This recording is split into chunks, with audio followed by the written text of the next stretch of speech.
Hello, and welcome back to the Sleepy Inventory channel. Tonight's object is something you have looked into today, probably more than once. A surface that shows you your own face, your own eyes looking back. A version of yourself that exists only in the thin layer of silver behind the glass. You checked your reflection and moved on with your day without thinking about it. But the object you glanced into is older than you can imagine, stranger than you know, and has changed the course of human consciousness in ways most people have never considered. A mirror. The mirror on your wall, the small one in your bag, the one above your bathroom sink, thin, flat, unremarkable, and yet one of the most consequential objects ever invented by human beings. Something so ordinary now that nobody stops to consider it, and so strange in its origins that the full story of it spans 8,000 years of human history, multiple civilizations, state secrets, persecutions, scientific revolutions, and questions about the nature of selfhood that philosophers are still arguing about. Tonight, we are going to consider it. The earliest mirrors in human history are older than writing. They are older than the pyramids. They predate almost every artifact most people can name from ancient history. The oldest confirmed mirrors are pieces of polished obsidian, black volcanic glass, shaped and smoothed into reflective surfaces, and they were made in the region of modern Turkey and Mesoamerica roughly 8,000 years ago. At an ancient site in what is now central Turkey, called Çatalhöyük, archaeologists have found small circular mirrors made of polished obsidian in burial contexts. Some of them were buried with women. They are small, the size of a palm, and in their day they would have produced a reflection that was darker and less clear than the mirrors we are used to, but still recognizable as a reflection. Someone looking into one of them 8,000 years ago would have seen their own face looking back for perhaps the first time in human history. This is worth pausing on. For most of human existence, people did not have clear reflections of themselves. They might have glimpsed their face in still water, briefly and imperfectly. They might have seen fragments of themselves in polished metal or wet stone.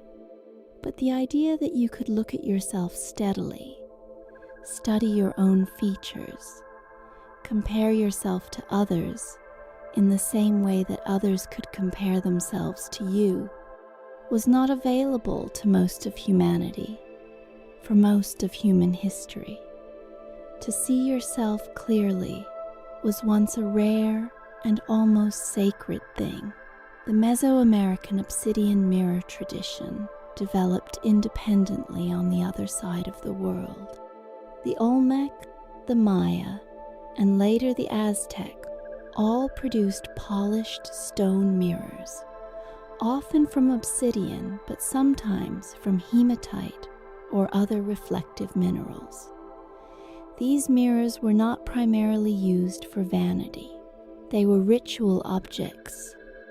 The Aztec associated mirrors with the god Tezcatlipoca, whose name means smoking mirror, and the mirror was believed to be a window into other realities, a tool for scrying and divination, a portal through which the gods could see into the world and humans could sometimes see back. Aztec priests used obsidian mirrors in ceremonies designed to reveal the future, to communicate with the divine, to see things that the ordinary eye could not. The Aztec emperor Moctezuma famously gave the Spanish conquistadors several obsidian mirrors among his gifts, and these ritual objects made their way to Europe in the 16th century. One of them, a disc of polished obsidian from central Mexico, ended up in the possession of the English occultist and royal advisor John Dee, who used it for scrying sessions in the Elizabethan court. That same obsidian mirror is today preserved in the British Museum, a physical object that has traveled from pre-Columbian America through the courts of Renaissance England into a modern museum collection. When you look at it, you are looking at the same surface that Aztec priests used to communicate with their gods, the same surface that an Elizabethan scholar gazed into searching for angels. Other ancient cultures developed their own mirror traditions. In China, bronze mirrors were produced in enormous quantities for thousands of years, beginning at least as early as the Shang dynasty in the second millennium before the Common Era. Chinese bronze mirrors were cast with elaborate decorative backs, often featuring animals, mythological scenes, or geometric patterns, and the reflective surfaces were polished to the highest shine the metal would allow. These mirrors were used for grooming, but also for ceremonial purposes, and they were often buried with their owners as grave goods. Chinese mirrors were traded along the Silk Road and have been found in archaeological sites across Asia. Ancient Egypt developed its own mirror tradition, and here the mirrors were made not of stone but of metal. Egyptian mirrors, dating from around 2900 before the Common Era, were typically made of polished bronze or copper, shaped into a disc with a handle, often decorated with religious imagery. The reflective surface was polished to a high shine, though the reflection it produced was yellow-tinted and nowhere near as clear as a modern mirror. Egyptians associated mirrors with the sun god Ra, with the goddess Hathor, and with the broader idea of divinity and revelation. Many Egyptian mirrors were buried with their owners, intended to serve them in the afterlife, allowing the dead to see themselves in the next world. The Greeks and Romans improved on Egyptian mirror making, refining the shape of the disc and developing alloys of tin and copper that produced a brighter reflection. Roman silver mirrors, produced by wealthier citizens, were polished to a higher shine than any previous metal mirror. Roman women of the wealthy classes kept their mirrors close to them throughout their lives, and many were buried with them. Archaeologists have recovered these mirrors from Roman graves across the former empire, often still showing the traces of the faces they once reflected. But even the finest Roman mirror was still a piece of polished metal. It was heavy, small, and produced a reflection that was slightly distorted, slightly dim, and nothing like what you see in your bathroom today. For a clearer reflection, something different would be needed, and that something emerged, slowly, over many centuries, in the glass workshops of the Mediterranean. The technique of coating the back of a glass sheet with a reflective metal layer, creating what we now call a glass mirror, developed over hundreds of years through trial and error in various parts of the world. Small glass mirrors backed with lead or tin had existed in the Roman Empire and in medieval Europe, but they were tiny, imperfect, and expensive. The reflections they produced were dim and warped. For most people, through most of history, a proper mirror was something they might never see in their entire lives. A peasant in medieval Europe would have lived an entire lifetime without ever seeing a clear reflection of their own face. Their self-image, whatever they imagined themselves to look like, was formed without visual evidence to confirm or contradict it. The true revolution in mirror making happened in Venice in the 15th and 16th centuries. Venetian glassmakers concentrated on the small lagoon island of Murano developed techniques for producing flat, clear glass of a quality that no other glassmakers in Europe could match. And they paired this glass with a new reflective backing made from a mixture of mercury and tin, applied to the back of the sheet in a process that was dangerous, difficult, and produced the clearest mirrors the world had ever seen. The Venetian mirror was a revelation. For the first time in human history, people could see themselves with a clarity close to what they saw when they looked at another person. The texture of skin, the specific color of the eyes, the subtle expressions of the face, all of it visible in a way that had never been possible before. Venetian mirrors became one of the most prized luxury objects in Europe. Aristocrats paid enormous sums for them. Kings commissioned enormous wall mirrors for their palaces. A single Venetian mirror could cost more than a substantial house.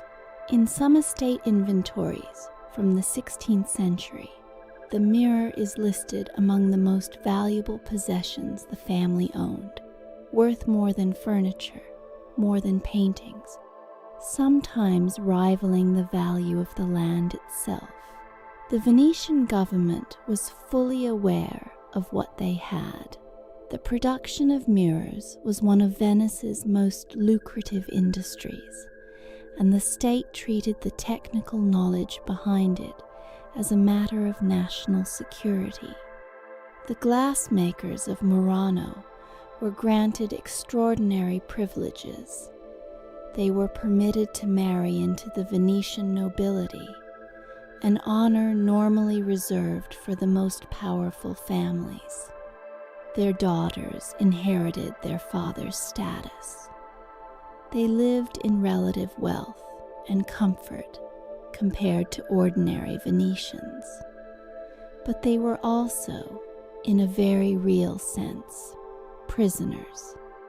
The glassmakers of Murano were not permitted to leave Venetian territory.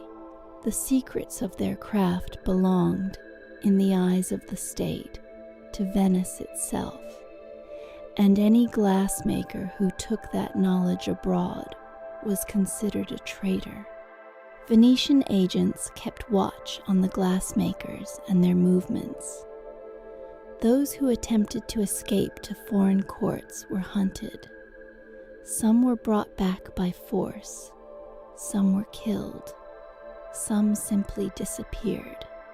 The Council of Ten, the Venetian state security body, maintained extensive intelligence operations specifically focused on preventing the emigration of glassmakers and tracking those who had already fled. This went on for centuries. Throughout the 15th, 16th, and 17th centuries, Venice maintained what was effectively a monopoly on the production of high-quality glass mirrors in Europe, enforced by a combination of commercial advantage and state violence. Foreign courts, particularly the French, made repeated efforts to lure Venetian glassmakers away with promises of wealth and protection. The French king, Louis XIV, in the second half of the 17th century, was determined to break the Venetian monopoly. He sent agents to Murano to recruit glassmakers willing to defect. A small number agreed. They were smuggled out of Venetian territory and brought to France, where they established a new glass industry near Paris. The Venetian state responded with fury. Agents were dispatched to France to locate the defectors and deal with them. Several of the defected glassmakers died under mysterious circumstances in the years that followed. Others were pressured through threats against their families, still in Venice. The transfer of knowledge happened anyway, despite the Venetian effort to stop it, and by the end of the 17th century, France had developed its own mirror industry, capable of competing with Venice. The Venetian monopoly, which had lasted for generations, finally broke, and with it, slowly, the price of mirrors began to fall. The most famous product of the French mirror industry was the Hall of Mirrors at the Palace of Versailles, completed in 1684. It contains more than 300 mirrors, arranged in 17 arches, each mirror reflecting the gardens visible through the opposite windows. At the time of its construction, it was the most expensive single room in the world. The mirrors alone cost a fortune that would be difficult to calculate in modern terms. It was a statement, made in reflective glass, that France had mastered an art once controlled entirely by Venice, and was now wealthy enough to use it on a scale nobody else could match. Visitors to Versailles today still walk through this hall, and the impression it creates of a room built entirely from reflections is substantially the same impression it created in the 17th century. The manufacture of mirrors remained dangerous work for centuries. The mercury amalgam used to coat the glass was highly toxic, and the glass makers who applied it suffered severe health consequences. Mercury poisoning caused tremors, memory loss, mental deterioration, and eventually death. The illness became known by various names, including the Mad Hatter's disease, because hat makers who used mercury in felt processing showed similar symptoms. The phrase "mad as a hatter" entered the English language because of this occupational illness, and it applied equally to mirror makers. Generations of glass workers died young, their hands trembling, their minds failing, their bodies poisoned by the very substance that allowed them to produce the most beautiful and valuable objects of their time. The mercury tin amalgam process remained the dominant method of mirror making until the middle of the 19th century. What changed it was a discovery by the German chemist Justus von Liebig in 1835. Liebig developed a method for depositing a thin layer of metallic silver onto the back of a glass sheet using a chemical reaction without the use of mercury at all. The resulting mirror was brighter, more durable, and produced without the lethal toxicity of the old method. Liebig's silvering process used a solution of silver nitrate combined with a reducing agent, which caused the silver to precipitate out of solution and bond with the glass surface. It was cleaner, safer, cheaper, and produced a better mirror than anything that had come before. The silver mirror was one of the most consequential technical innovations of the 19th century, though it is rarely remembered that way today. It transformed mirrors from a luxury good into an ordinary household object. Within a few decades, mirrors had become affordable for middle-class families across Europe and North America. By the end of the 19th century, most homes in industrialized countries had at least one mirror. By the mid-20th century, mirrors were everywhere. They moved into public spaces, into shops and restaurants, into schools and factories, into every room of every ordinary home. The experience of seeing your own face clearly, multiple times a day, became a universal feature of modern life for the first time in human history. The modern mirror is not actually silver-backed anymore. Most contemporary mirrors use aluminum rather than silver because aluminum is cheaper, more widely available, and more resistant to corrosion. The thin reflective layer on the back of your bathroom mirror is aluminum, protected by additional layers of paint and sealant to prevent oxidation. A small number of high-end mirrors still use silver, and some specialized applications use gold or other metals. But for the ordinary mirror you look into every day, the reflective surface is aluminum. The layer itself is less than 100 nanometers thick, meaning it would take more than 10,000 of them stacked together to equal the thickness of a single sheet of paper. The glass itself is ordinary soda lime glass, the same material used in windows. The reflective property of a mirror comes entirely from the thin metal coating on the back. Without that coating, a sheet of glass is almost completely transparent. The reflection you see is produced by light passing through the glass, bouncing off the metal layer, and passing back through the glass to your eye. This process happens instantly and produces an image that matches, in almost every detail, the original light that entered the mirror. Almost every detail, but not every detail. A mirror does something strange that most people have never fully thought about. It reverses left and right. When you raise your right hand in front of a mirror, your reflection raises what appears to be its left hand.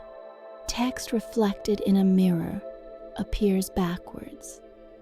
Your own face, seen in a mirror every morning, is not exactly the face that other people see when they look at you. It is a mirror-reversed version of your face, subtly but consistently different from your true appearance. This raises a question that sounds simple but is actually quite difficult to answer. Why does a mirror reverse left and right, but not up and down? Why does it flip the horizontal, but not the vertical? The answer is that a mirror does not actually reverse left and right. What a mirror does is reverse front and back. Your reflection is not flipped left to right. It is flipped away from you, front to back, with the consequence that when you interpret the image, it appears as a version of yourself that has been rotated. Because your body is roughly symmetrical along the vertical axis, but not along the horizontal axis, the rotation looks like a left-right flip rather than an up-down flip. If you could somehow rotate yourself so that your head was where your feet are, the mirror would produce what looks like an up-down flip instead. This fact about mirrors, that they reverse depth rather than left and right, is something that most people can verify for themselves once they know what to look for. Raise your right hand, touch your right cheek. The mirror shows a hand and cheek in the same positions. What is reversed is the direction your body is facing. The reflection is you, looking back, as if you were facing yourself in a room. Your left is still your left. Your right is still your right.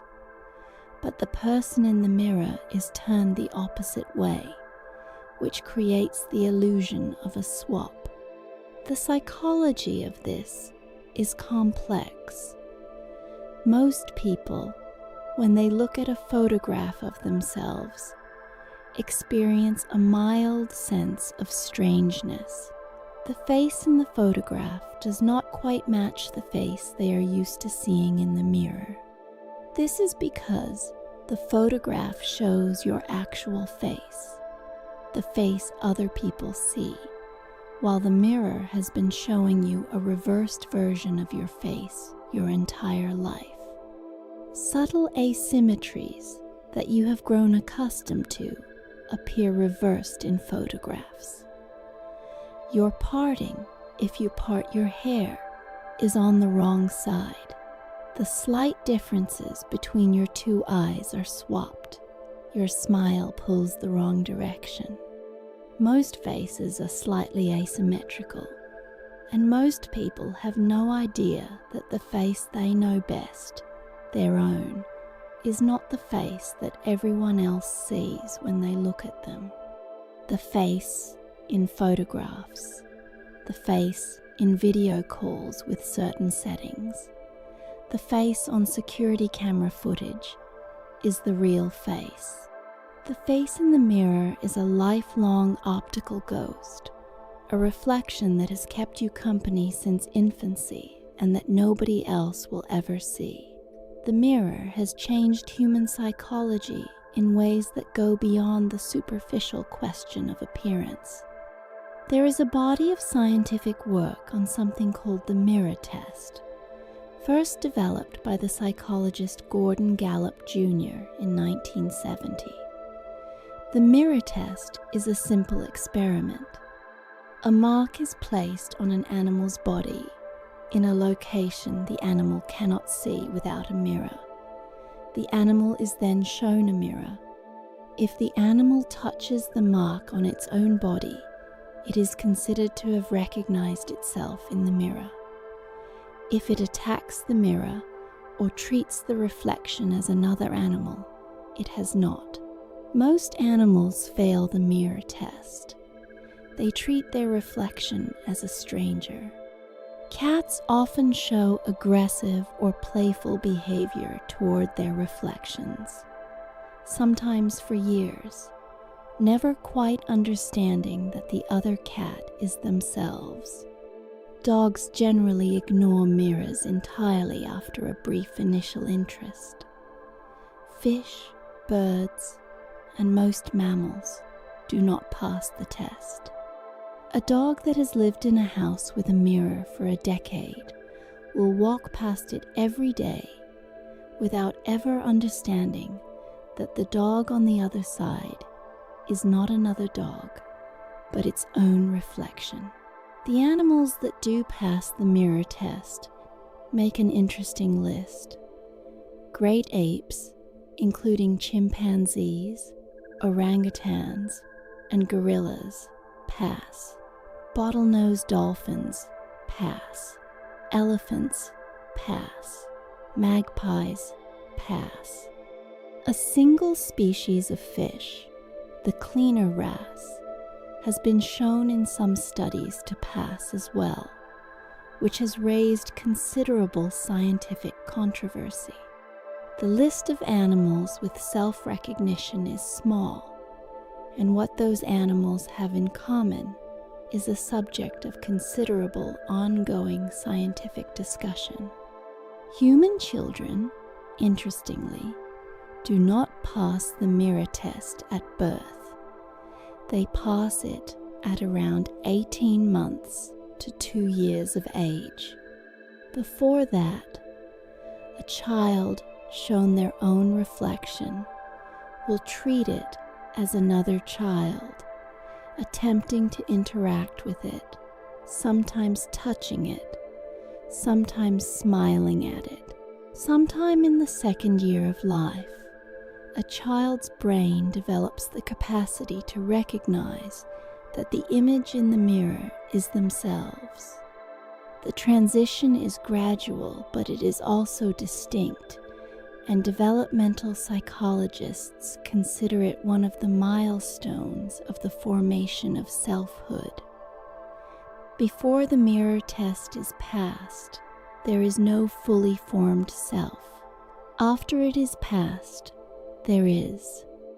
What this means, in broader terms, is that self-recognition in a mirror is not something every human does automatically.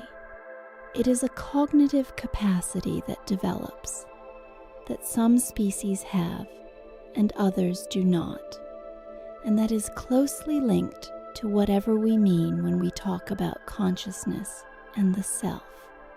Mirrors, in other words, are not merely objects. They are cognitive tests. They are tools that reveal something about the mind of the being looking into them. This raises a thought that most people do not consider when they glance into the mirror above their bathroom sink. The experience of recognizing yourself in a mirror is not a universal human experience throughout history.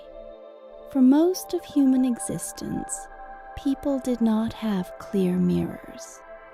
They did not have the daily, repeated, uninterrupted experience of studying their own face.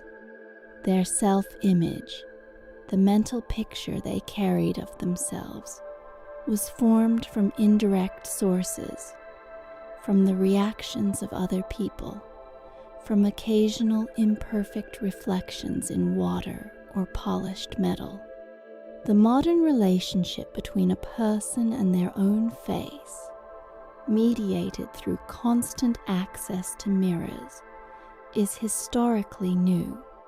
Some historians and philosophers have argued that the widespread availability of clear mirrors in the late medieval and early modern period contributed to a broader change in how human beings thought about themselves.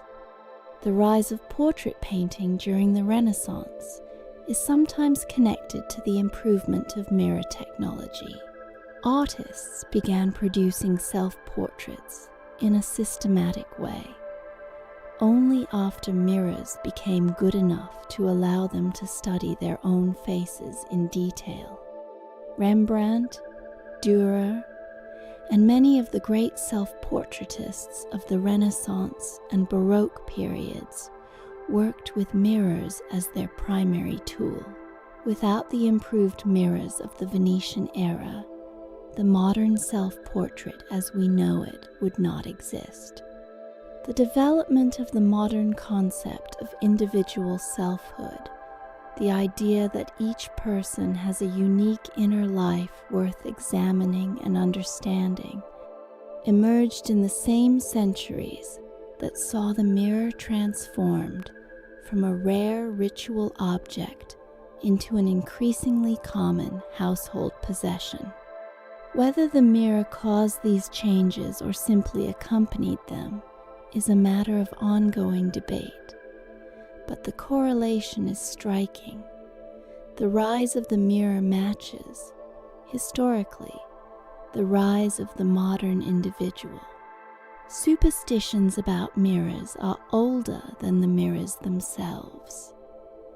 The idea that a mirror contains something more than just a reflection has appeared in cultures all over the world in every era. Mirrors have been associated with the soul, with the afterlife, with magic, with gods, with danger. Almost no culture that has had mirrors has been neutral about them. Every culture has had stories, beliefs, rituals, warnings, The superstition that breaking a mirror brings 7 years of bad luck is probably the most widely known in the Western tradition. The specific number 7 comes from Roman beliefs about the cycle of physical renewal. The Romans held that the human body renewed itself every 7 years, and that a broken mirror, which they believed captured a piece of the looker's soul, would disrupt that cycle. The soul, fragmented by the broken glass, needed 7 years to restore itself to wholeness. The length of the curse was tied directly to the length of the body's supposed renewal. Whether anyone in the modern world actually believes this is a different question, but the superstition persists as a cultural artifact, preserved in language and habit long after its original meaning has faded. People still hesitate, even mildly, before breaking a mirror. The association is too old to be fully erased by knowing that it is superstition. In many Jewish traditions, mirrors in a home are covered during the period of mourning after a death. The practice has various explanations depending on the source. Some traditions hold that the mirror is covered so that the bereaved do not have to look at themselves and see their own grief. Others hold that it is covered because the soul of the deceased may remain in the house for a time, and a mirror could capture or disturb it. The practice is observed in Orthodox communities and in many more liberal Jewish traditions as well. It is a small, quiet ritual of grief, carried out in homes where someone has just died. Similar practices exist in other cultures. In parts of Mexico, mirrors are sometimes covered during wakes. In some Eastern European Christian traditions, mirrors are draped during periods of mourning. In certain Victorian English customs, mirrors were turned to the wall after a death. The specific explanations vary, but the underlying idea that mirrors and death have some connection that requires careful handling is remarkably widespread. Something about the reflective surface across cultures and centuries has struck people as too closely tied to the soul to be left uncovered in a house of grief. Vampires are famously said to have no reflection. This superstition is newer than many people assume. It does not appear in the oldest European vampire folklore. It seems to have developed sometime in the 18th or 19th century, and it was popularized in its modern form by Bram Stoker's novel Dracula, published in 1897. In Stoker's novel, the vampire cannot cast a reflection because he has no soul, and the mirror, being a spiritual as well as a physical object, cannot contain a soulless being. The idea that the mirror sees the soul, and that a creature without a soul would therefore be invisible to it, captures perfectly how deeply the mirror was associated with spiritual reality in the 19th century imagination. The idea that a mirror somehow sees or contains the soul is remarkably consistent across cultures. Ancient Egyptians and Aztecs associated mirrors with the gods. European folklore tied them to the soul. Japanese tradition considered the mirror one of the 3 sacred treasures of the emperor, and one specific ancient mirror, the Yata no Kagami, is still held in the Eyes Shrine in Japan as a sacred object believed to embody the goddess Amaterasu. It is one of the oldest continuously venerated objects in the world, and it has not been publicly viewed in centuries. Only a small number of priests have ever seen it, and its exact appearance remains a secret. Generations of Japanese emperors have been enthroned in its presence without actually seeing it directly. Mirrors have been used for divination throughout human history. The practice of scrying, looking into a reflective surface to see images or information hidden from ordinary sight, is documented across many cultures and many centuries. John Dee, who owned the Aztec obsidian mirror, was one of the most famous English scryers. He used the mirror along with a crystal ball to contact what he believed were angels who could communicate divine knowledge. His extensive records of these sessions are preserved in the British Library and constitute one of the strangest documents of the Elizabethan period. Dee was not a fraud or a crank, at least in his own estimation. He was one of the most learned men of his time, a mathematician, a cartographer, an advisor to Queen Elizabeth, and he spent decades of his life looking into a polished piece of Aztec obsidian, trying to speak with beings he believed were watching from the other side. Scrying has never produced any verified supernatural information, but the practice persists in various forms to the present day. The basic human inclination to look into a reflective surface and expect to see something more than your own face is very old and very stubborn. Even in thoroughly modern households, people still sometimes speak to the mirror, not seriously, not expecting an answer, but the pull toward the reflective surface as something that might contain more than an ordinary optical image is apparently something the human mind cannot quite let go of. The most expensive mirror ever sold at auction was a pair of Victorian giltwood mirrors produced in England in the mid-19th century, which sold at Sotheby's in London for over 2 million British pounds. Individual historical mirrors from specific royal collections have been valued at higher sums in private sales, though verified auction prices are harder to track.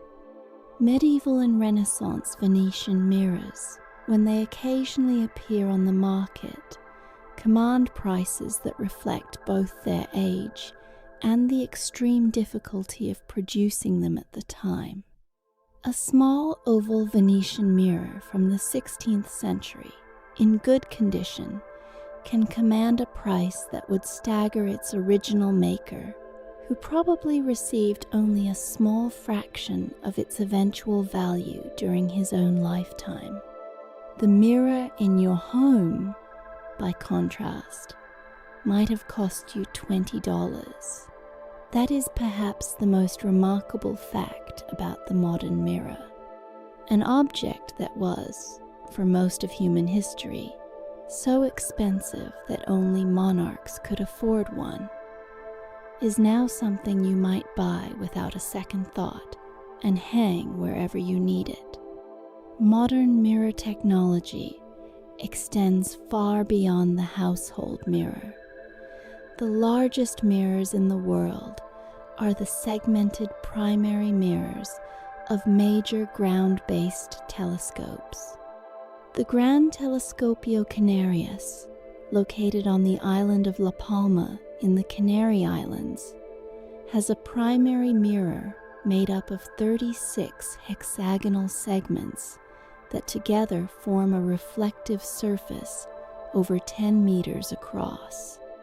The extremely large telescope currently under construction in Chile, will have a primary mirror over 39 meters in diameter when it is completed, which will make it by far the largest optical telescope ever built.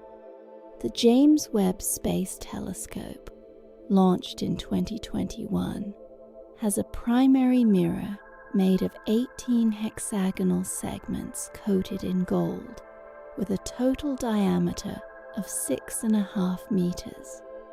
These mirrors must be polished to a precision of fractions of the wavelength of light.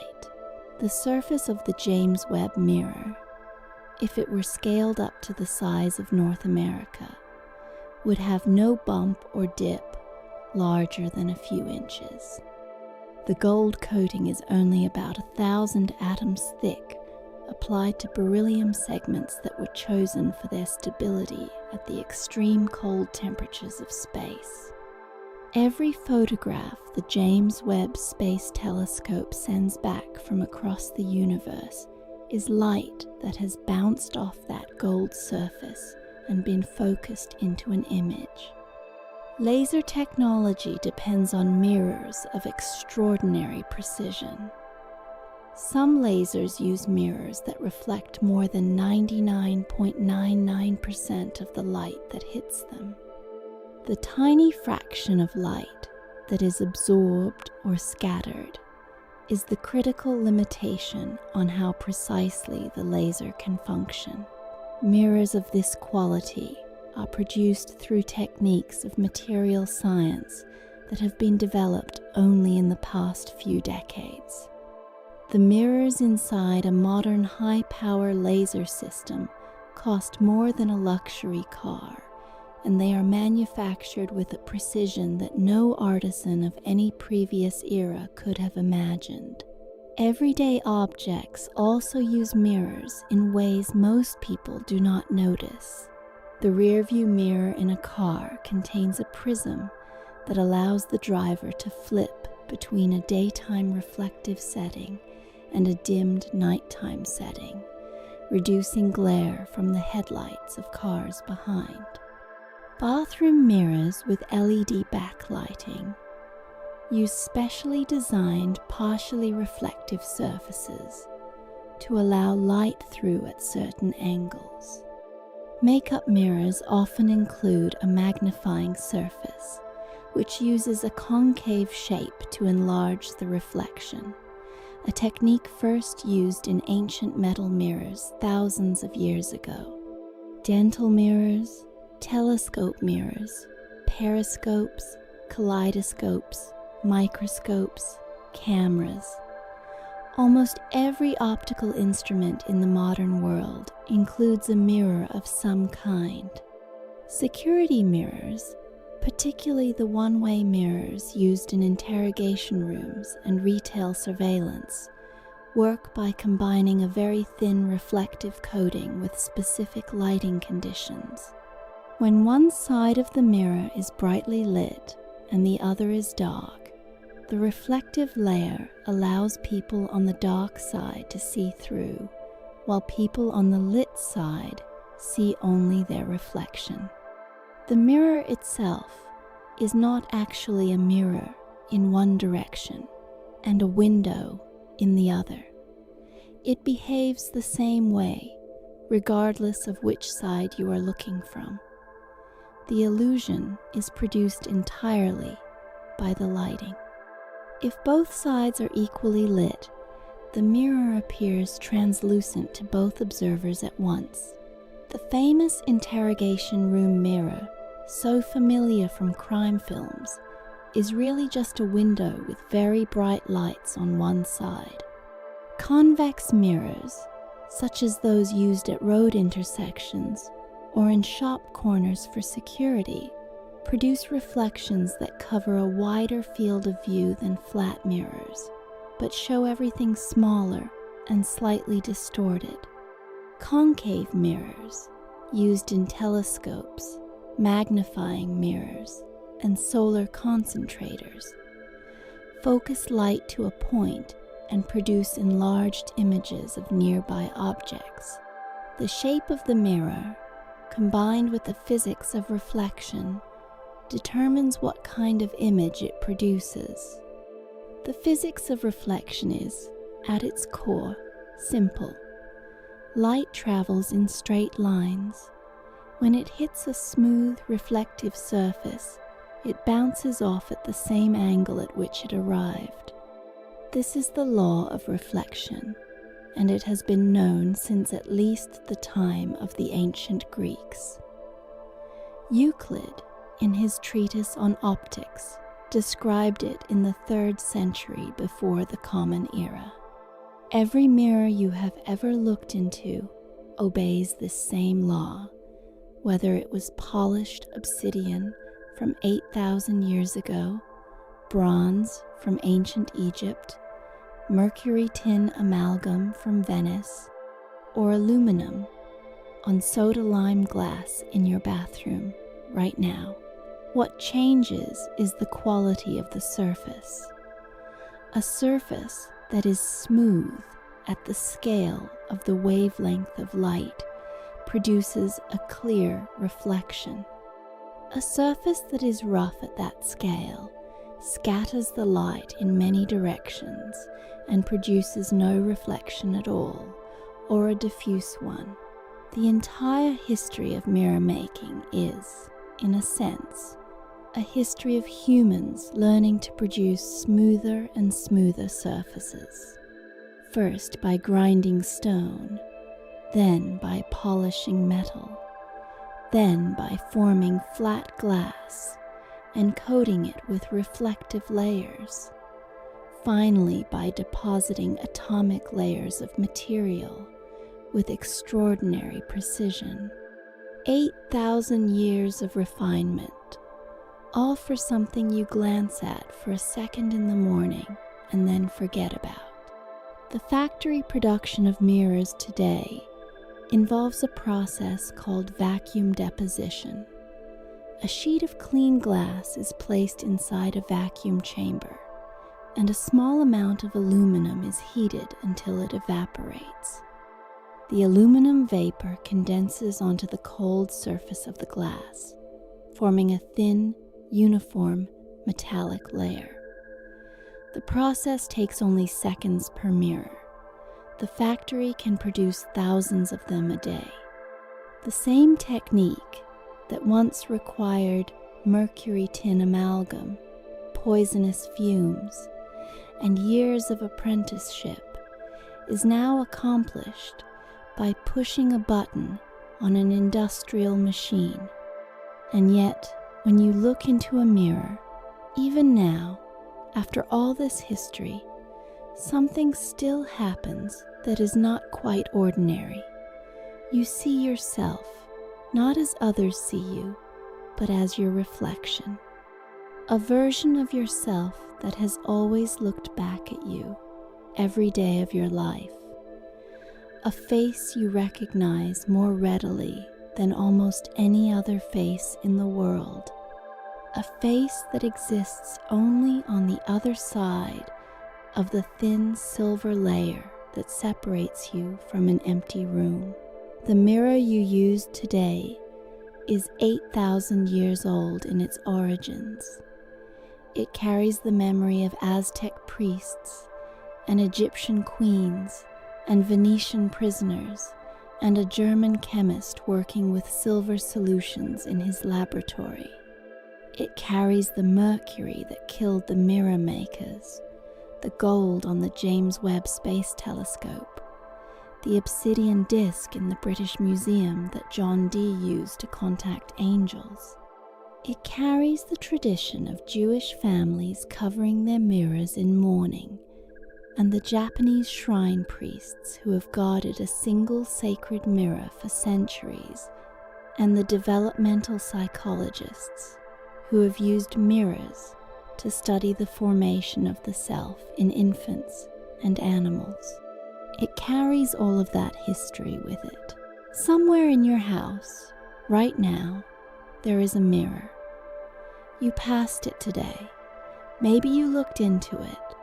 Maybe you didn't.